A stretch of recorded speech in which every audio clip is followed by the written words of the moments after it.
Our next guest is an author who says her book can help people find their perfect mate for life. Kathleen Kastner also owns Maya Yoga Studio. Welcome to the show. Thank you so much for having me. Now, the book is The Cheerleader Speaks, What God Taught Me About Men and Myself. Why did you write the book? Well, I was single until I was 39, and throughout my dating journey, I started recording my dating experiences because some were just so disastrous that it was hard to believe they were happening.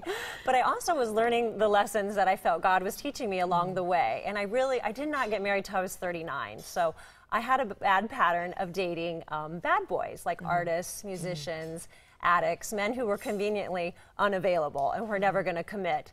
But when I finally shifted my dating pattern, I met my husband literally the next month, and I met him in a yoga class in Los Angeles. Now, the book actually starts, though, in third grade. Yes. Your love life in third grade is JJ. Was that your first? Yes, I'm KK. My third grade boyfriend was JJ.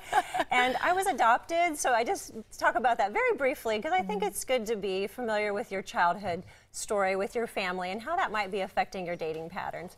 And truly, JJ was available to me as a third grader, but I was like too scared, and unfortunately I wasn't very nice to him. So you say that to change your type. I think it's important that we open our mind to just somebody different. Like, for me, it was bad boys. For somebody else, maybe they always date the jock, or a workaholic, or an alcoholic, or somebody has issues with their mother or their father. So if you see a pattern that you're repeating over and over, like literally you see it coming, try to just stop and maybe pass on. Okay, we're going to pass on that one. Yeah, I just feel like other God, fish. Yeah, I feel like the universe maybe sets us up to see if we're going to, fall for it again.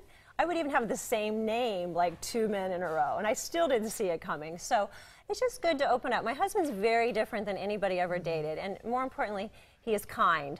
He is kind. Isn't that so important? Yeah, Kindness, finding kind. someone that is kind. Kind, and he was able to reciprocate the love, time, and energy that I really wanted to give to a person, and that had been something that was missing. On our first date, he cooked me dinner, he gave me Reiki, and I was just walked out the front door like, oh my gosh, is this what it's supposed to be like? But sadly, it took me... That's what it's supposed to be like. Yeah, exactly. Love is supposed to feel good, and we forget that along our dating journey. Is it tough to date and be single in Kansas City, would you Well, sadly, I was here for 10 years, and I literally, intuitively knew that my person wasn't here.